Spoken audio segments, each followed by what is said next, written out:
So what exactly is a match cut? Simply put, it's a transition from one shot to the next that uses visual, motion, or audio similarity to fluidly connect two scenes: the graphic, the movement, or the audio. The first one, the graphic, can be used by shapes, colors, or even your own composition. The action match cut is when you carry movement from the first shot to the next. And the third and final match cut is the sound bridge.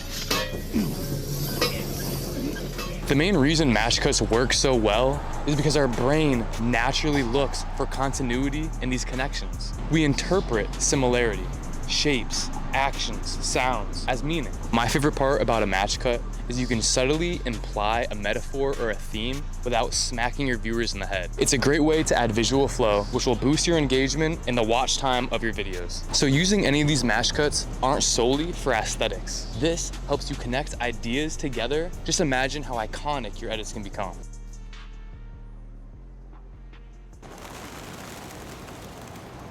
So a very important step of the process that I usually forget is to plan your shots ahead of time.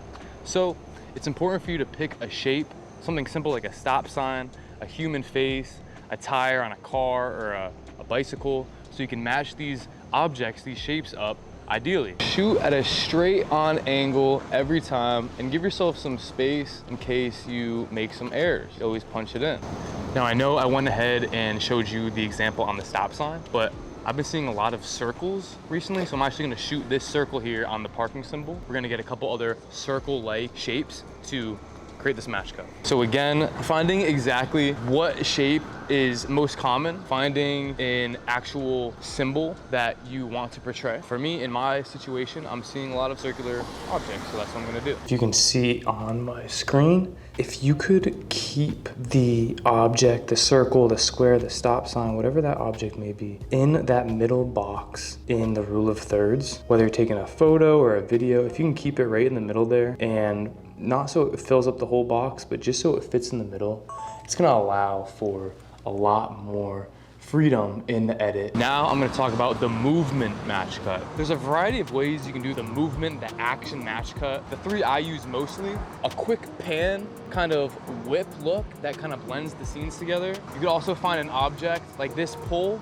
to kind of pan by to seamlessly cut into the next scene. Another one that I like to do is to pan up into the sky and then come down into the next scene from the sky. So I'm gonna do a quick demonstration of each. I'm gonna use this pole here to pan across, and I'm just going to transition into another frame.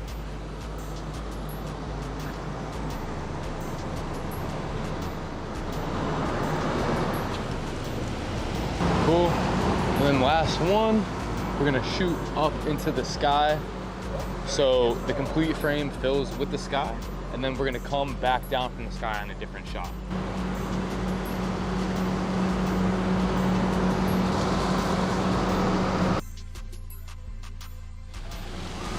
All right, so here we are at the beautiful Delamar Hotel in West Hartford. Here, I wanna do a sound match cut here. So basically with these fountains here, what we're gonna do is we're gonna get a quick shot, you can hear it, and then we're gonna cut to an actual stream. You can get that kind of bridge between the two shots.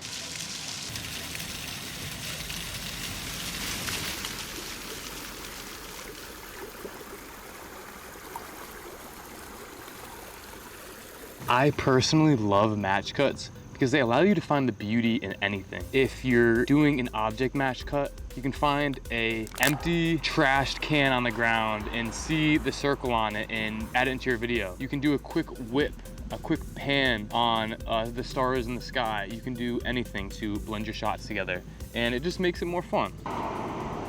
Match cuts might actually be the most slept on, simple transition, effect, technique, whatever you want to call it. I truly believe you can tell a lot through a match cut while still being subtle. So for your next project, whether it be a wedding, a music video, business highlight video, try to look for some symbolic objects, colors, movements, noises you can do to seamlessly transition your different scenes, your different shots. I have used the match cut in a couple of my projects by accident, by simply finessing in post. But After seeing how they can be used, after seeing how they're used in commercials and in music videos, you can get really creative and really help tell a story while still being aesthetically pleasing. All right, so welcome to the second half of the match cut guide video. This is going to be the post-production part of it, a little bit more technical, a little bit more boring, fair warning. So I'm just gonna go into each style of cut and show you exactly how I would go about doing it in post, in the editing software. So stick around if you wanna learn some cool editing techniques as well. Here is that first. So obviously, as you saw in the video, I went out and shot all of these. I would recommend actually shooting them as photos unless you want some movement within them, like the tires moving.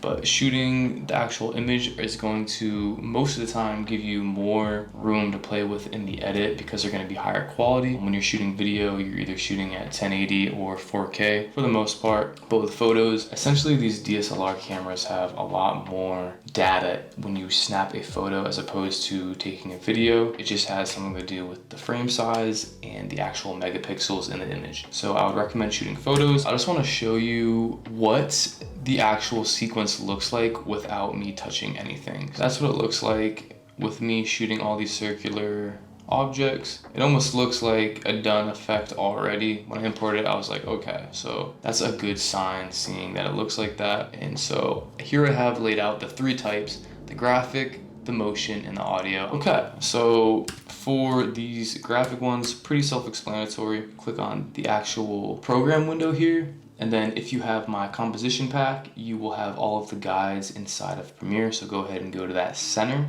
guide, and then you can just go ahead and match these up in the center.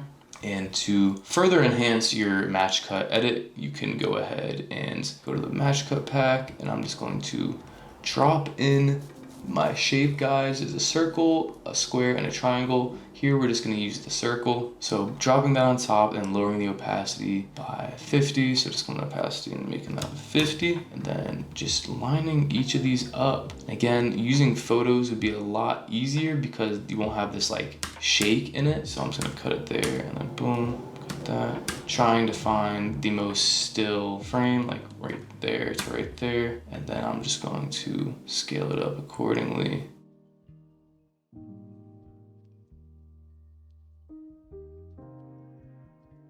So say for instance you have a lot of shake here, the best way to go about that is just set a keyframe for the position and scale at your first frame, get it where you want it, hitting play, second to last frame, and then just scale that up accordingly, and it should be, and then you can go frame by frame here and just make sure it stays right there on that O. Just kind of making all the in-between frames good.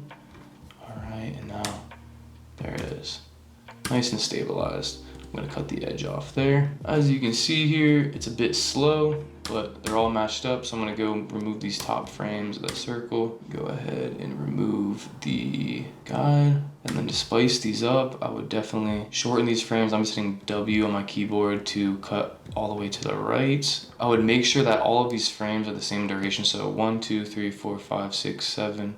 I would make them say 6. 1, 2, 3, 4, 5, 6.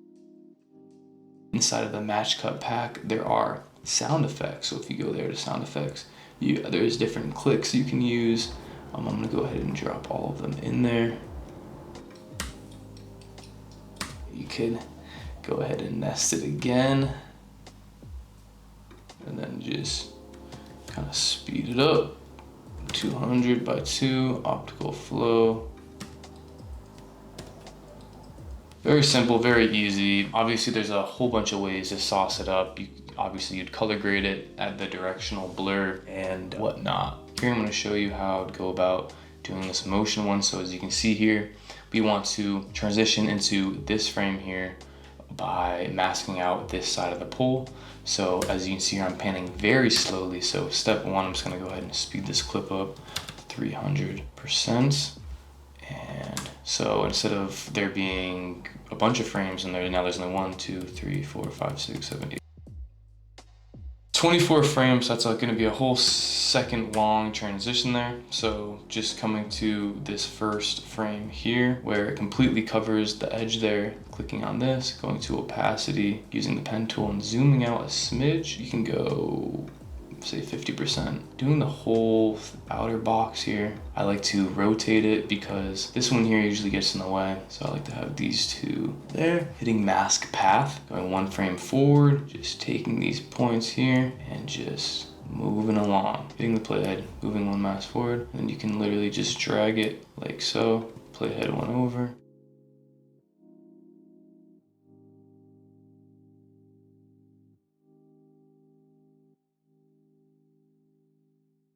Great, and then we're just gonna go all the way to the very end here. Should have a smooth mask transition, and then you can come here to the mask properties and you can expand it a little bit if you need to. You can feather it a bit if you need to. There you go. Quick, easy mask transition to the next frame using a pull or something straight that covers the frame that is a moving panning shot. And then here we have the audio mash cut. Simply, I took a video of these drains here and then I got a video of this stream. And as you hear, without any editing, it already has a bit of a sound bridge match cut, but what we're gonna do here is we are going to actually cut a bit of the last so we can drop this down and bridge this over. And then here, where it stops kind of a bit abruptly, again, we wanna bring this forward a bit so we can have some room to pull this audio track forward so it has that bridge. And then I'm gonna hold Command on my keyboard and then click here and then click here and then just kind of have a bit of an exponential fade in and out. This is one way to do it. And I also got another clip of me just holding the mic close to the water stream. So if you just go ahead and just kind of stack these layers here, these audio layers, it's just gonna help kind of blend the sound bridge match cut together a bit more. So now if you watch it over,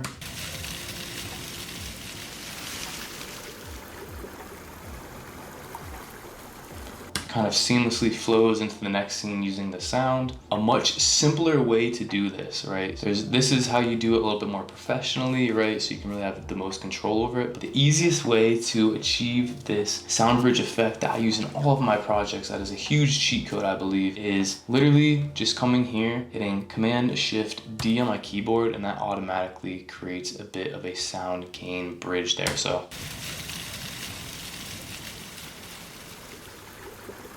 So instead of that abrupt change, be sure that you are using the gain transition, the constant gain transition inside of Premiere Pro to blend your audio together. If you go into settings, general, and then go open up your timeline, and then you can see here video transition, default duration, audio transition, default duration 5. You can switch that to more frames if you please. I like mine at 5, it keeps it subtle. And of course you can change your keyboard shortcuts if you'd like as well. Command-Shift-D, apply audio transition by default is there in keyboard shortcuts. You can make that whatever you want. That is how you go about creating the match cut. There are 3 different ways that I found are most common, right? The graphic, the motion, and the sound.